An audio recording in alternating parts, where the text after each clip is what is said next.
नमस्कार दोस्तों, नमस्कार साथियों, सभी को जय हिंद, वंदे मातरम। और जैसा कि आप जानते हो, जो ये बात मैं बोल रहा हूँ वो न्यू कमर्स के लिए हैं जो पहली बार इस वीडियो को देख रहे हैं। हम भारत के इतिहास की संपूर्ण सीरीज, समग्र अध्ययन, सारा अध्ययन देख रहे हैं कंपटीशन के लिहाज से। और इस सीरीज के अंतर्गत हमने शुरुआत की थी पाषाण काल से। पाषाण काल के बाद में सिंधु घाटी सभ्यता, और सिंधु घाटी सभ्यता के बाद वैदिक काल, और वैदिक काल के बाद में महाजनपद काल, और महाजनपद काल के बाद में हमने चर्चा की थी मौर्य काल की। एक एक बारीकी के लिहाज से सारी चर्चाएं हमने की थी। आप इस सीरीज के माध्यम से छोटे से छोटा कंपटीशन हो, इवन RS IAS जैसे एग्ज़ाम भी दे सकते हैं, ठीक है। और मेरा पूरा आपसे दावा है कि एक भी सवाल बाहर नहीं रहेगा कंपटीशन के हिसाब से। नो डाउट प्लेटफॉर्म छोटा है, ठीक है, लेकिन आज़ाद नाम बड़ा है, ठीक है। दूसरी बात, क्लियरिटी, पिक्चर क्लियरिटी में हो सकता है कुछ आपको कॉम्प्रोमाइज़ करना पड़ रहा है, जानता हूँ, लेकिन कंटेंट्स और मैटर में कोई कॉम्प्रोमाइज़ नहीं है। ये मेरा दावा है। पूरे YouTube चैनल पर इससे बेहतर क्लास नहीं मिलेगी। बने रहिएगा वीडियो के साथ, पता चल जाएगा आपको। देखिए, हमने बात की थी लास्ट वीडियो के अंदर मौर्य काल के बारे में, और मैंने बताया था कि मौर्य साम्राज्य जो है वह 323 ईसा पूर्व से 184 ईसा पूर्व के मध्य था, जिसमें सबसे पहले सम्राट थे चंद्रगुप्त मौर्य। चंद्रगुप्त के बाद बिंदुसार, बिंदुसार के पश्चात सम्राट बने अशोकवर्धन। हालांकि ये आउटलाइन में पहले से बना चुका हूं, पिछले वाले वीडियो में पूरी डिटेल के साथ बनाई है मैंने। उसके बाद नेक्स्ट सम्राट बने वे थे कुणाल, और कुणाल के बाद दशरथ, दशरथ के बाद संप्रति, और संप्रति के बाद शालीशुक, और शालीशुक के बाद देवधर्मन, और देवधर्मन के बाद बृहद्रथ द्वितीय। ये अंतिम मौर्य सम्राट थे, बृहद्रथ द्वितीय, ठीक है। मौर्य साम्राज्य यहां से लगाकर यहां तक पावरफुल रहा, उसके बाद में कमजोर पड़ गया। ये सारे शासक जो हैं वह कमजोर शासक थे, और इनको कमजोर बनाया किसने? अशोकवर्धन ने। क्योंकि अशोकवर्धन ने शांति, बौद्ध धर्म के पीछे इतिहासकारों की नजर में इतनी पागलपंथी दिखाई कि उसने दोनों हाथों से राजस्व लुटाया। तो आर्थिक दृष्टिकोण से मौर्य साम्राज्य टूटा, साथ ही साथ राजनीतिक दृष्टिकोण से भी टूटा, क्योंकि अशोक ने हथियार त्याग दिए थे और शांति की बात कही।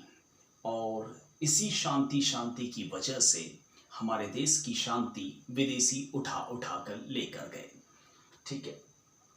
और परिस्थिति तो यहां तक पनप गई थी कि अंतिम मौर्य सम्राट बृहद्रथ द्वितीय शांति की बात करते थे, और उस समय विदेशी आक्रमणों का सिलसिला काफी बढ़ चुका था। इसलिए मजबूरन इनके सेनापति पुष्यमित्र शुंग ने भरी सेना के सामने इन्हें उड़ा दिया, इनकी हत्या कर दी 184 ईसा पूर्व में।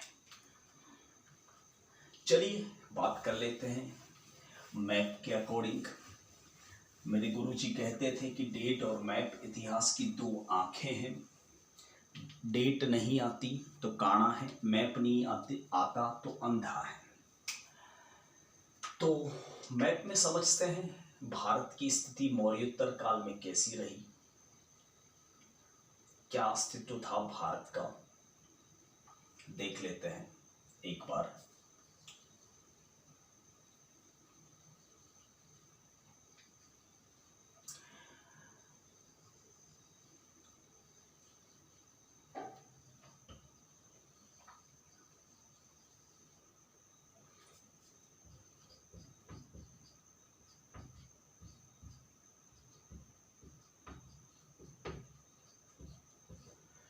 देखिए, मौर्य साम्राज्य जो है चंद्रगुप्त मौर्य और अशोक तक हिंदू कुश पर्वतमाला से लगाकर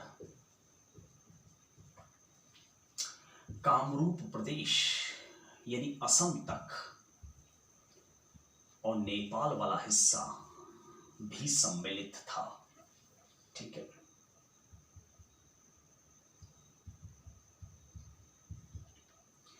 केरल को छोड़कर ये मौर्य साम्राज्य था। 4 चक्र थे प्रारंभ में, यानी 4 प्रांत थे। बाद में चौथा चक्र जो है कलिंग, वह 5वां चक्र जो कलिंग है वह अशोक वर्धन ने जोड़ा था। मौर्य साम्राज्य की राजधानी थी पाटलिपुत्र यानी पटना। अंतिम मौर्य सम्राट थे बृहद्रथ द्वितीय।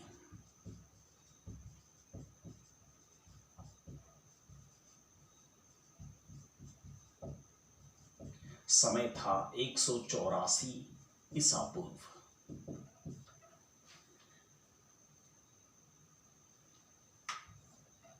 इस मौर्योत्तर काल में 3 देसी साम्राज्य और 3 विदेशी साम्राज्य थे। कौन कौन से, अभी चर्चा कर लेते हैं। अंतिम मौर्य सम्राट बृहद्रथ द्वितीय के एक सेनापति थे जिनका नाम था पुष्यमित्र शुंग।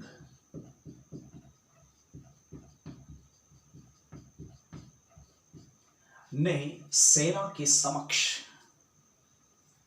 अपने सम्राट की हत्या कर दी। हत्या का कारण अभी अभी मैंने समझाया कि विदेशी आक्रमणकारियों का सिलसिला हिंदुस्तान के अंदर बढ़ चुका था। हत्या की तो स्वाभाविक सी बात है। पुष्यमित्र शुंग कहां पर शासक बने? पाटलिपुत्र में, यानी उत्तर भारत में अब शुंग वंश आ गया। तो पहला देसी राज्य वह है शुंग वंश। राजधानी थी पाटलिपुत्र। जिस समय उत्तर भारत में शुंग वंश था, उस समय दक्कन भारत के अंदर सातवाहनों का राज्य था और सातवाहनों का राजधानी थी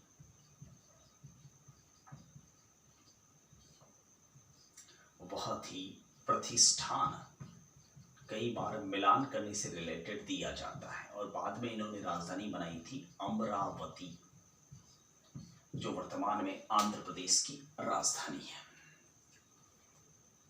उत्तर में शुंग, दक्कन में सातवाहन। आपने सम्राटों के नाम सुने होंगे। शुंग वंश में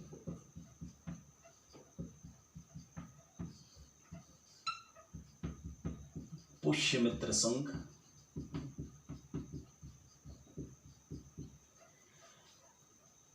यह एक ब्राह्मण था, कट्टर ब्राह्मण था। और मौर्य कौन थे? बौद्ध धर्म के शांति के उपासक। सर्वाधिक 7 अश्वमेध यज्ञ किए थे। हिंदुस्तान में सबसे ज्यादा अश्वमेध यज्ञ पुष्यमित्र शुंग ने किए। इसे बौद्धों का उत्पीड़क कहा जाता है। बौद्धों को काफी तंग करता था। इसे स्तूपों का भंजक कहा जाता है, स्तूपों को तोड़ने वाला, क्योंकि कट्टर ब्राह्मण है। पुष्यमित्र शुंग के बाद में नेक्स्ट सम्राट बना अग्निमित्र। अग्निमित्र, जिनके बारे में आपने कालिदास की पुस्तक पढ़ी होगी, मालविका निमित्रम, वो इन्हीं को डेडिकेटेड है, कालिदास की पुस्तक। अग्निमित्र के बाद में वसुमित्र, वसुमित्र के बाद में ज्येष्ठमित्र, फिर पुलिंद, फिर घोष, फिर सुशांति, फिर चकोर जैसे शासक बने। 9वां शासक था लगभग भागभद्र। सारे काम के नहीं हैं, जो काम के हैं वही बता रहा हूं। भागभद्र था जिसने अपनी राजधानी बनाई थी काशी, यानी राजधानी चेंज हो गई थी। और इन्हीं के दरबार में सबसे पहला विदेशी जिसने हिंदू धर्म ग्रहण किया था, और वो था हेलियोडोरस। हेलियोडोरस, जिसने विदिशा वर्तमान में मध्य प्रदेश में है, ये वो इलाका है मध्य प्रदेश का जहां से मध्य प्रदेश के मुख्यमंत्री शिवराज सिंह जी चौहान साहब चुनाव लड़ते हैं। विदिशा में एक गरुड़ ध्वज की स्थापना की थी, जिसे बैसनगर गरुड़ ध्वज कहा जाता है। गरुड़ स्तंभ लेख, जिसमें पहली बार किसी विदेशी द्वारा हिंदू धर्म ग्रहण करने की चर्चा है। ठीक है, तो ऐसे शासक बने थे शुंग साम्राज्य में, और शुंगों की राजधानी थी प्रारंभ में, वह थी पाटलिपुत्र। बाद में राजधानी चेंज हुई थी, वह थी काशी। तो यहां तक क्लियर। चलिए आगे बढ़ते हैं। शुंग वंश यहां पर समाप्त हुआ और उसकी जगह एक और वंश आया, वह था कण्व वंश। इसी जगह पर, यानी तीसरा देशी वंश था कण्व वंश, और इसी जगह पर आया, यानी राजधानी भी इनकी भी पाटलिपुत्र थी। कण्व वंश में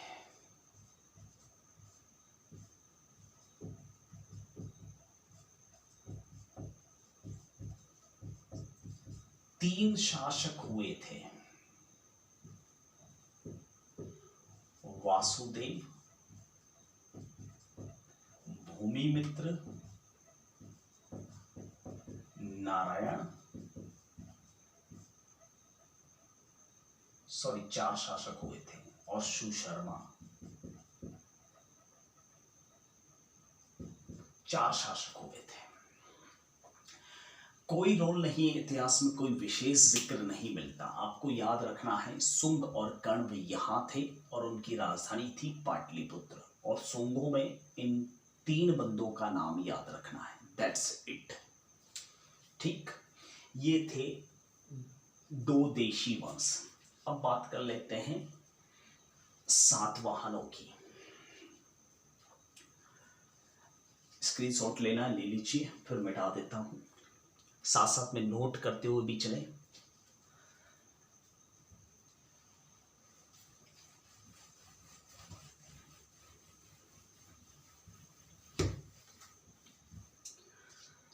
सातवाहनों की प्रारंभिक राजधानी मैंने बताई प्रतिष्ठान, बाद में अमरावती। सातवाहनों में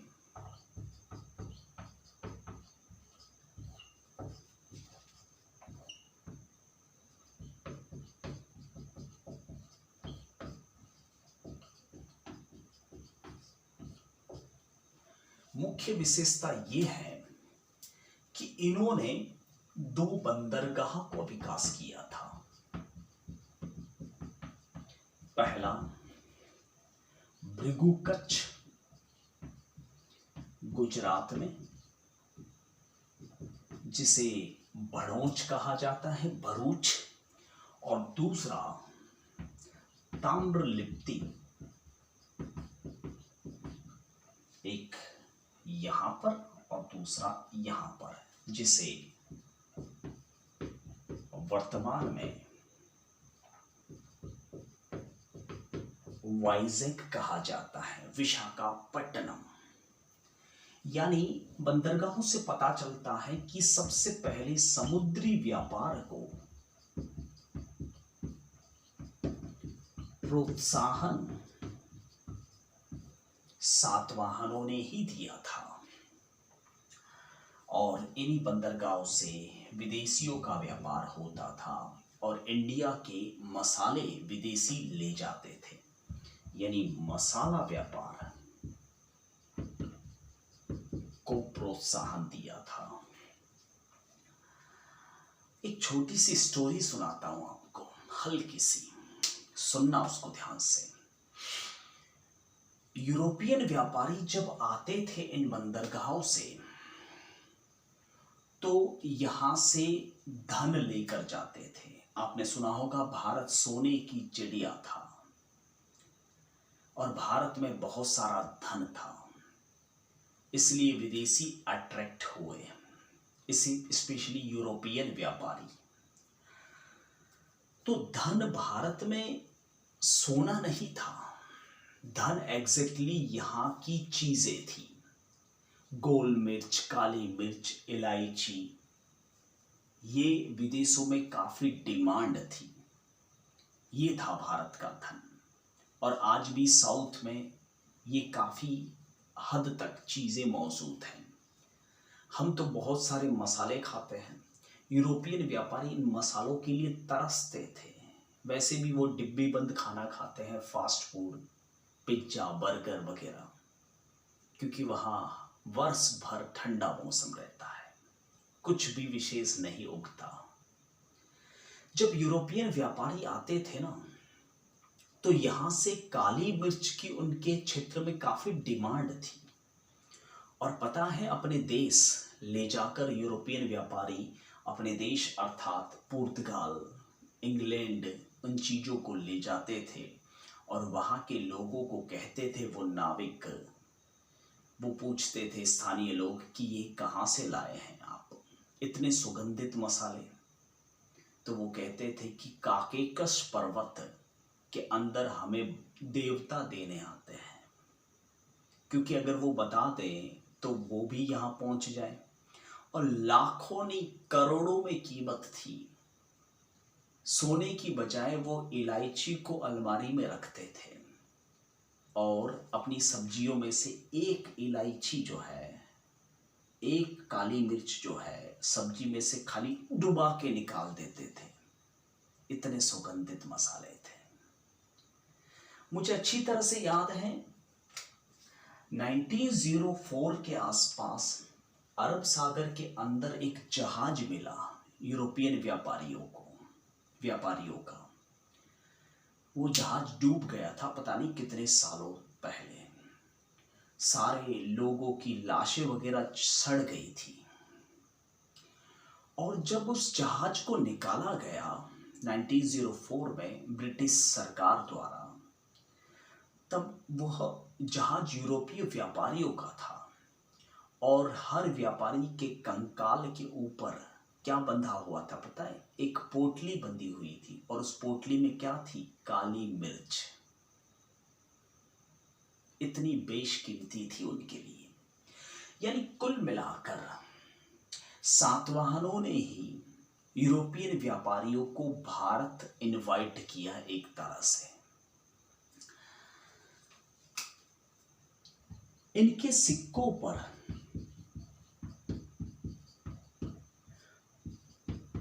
पाल वाले जहाज मिलते हैं,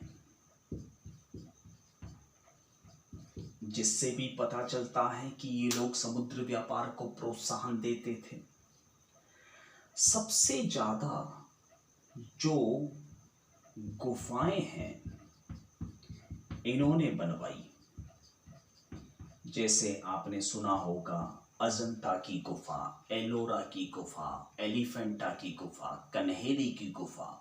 ये मैक्सिमम बनवाने का श्रेय सातवाहन शासकों को जाता है। सातवाहनों में बहुत बड़े बड़े शासक हुए थे, जैसे पहला शासक था सिमुक, इनका संस्थापक। डेटों के चक्कर में मत पड़ो, आजकल डेटे नहीं पूछते, ठीक है। सिमुक प्रथम शासक, संस्थापक। सिमुक के बाद में बिलुक देवक जैसे शासक। इसमें सबसे शक्तिशाली और प्रसिद्ध शासक था, उसका नाम याद रखें आप, गौतमी पुत्र शातकर्णी,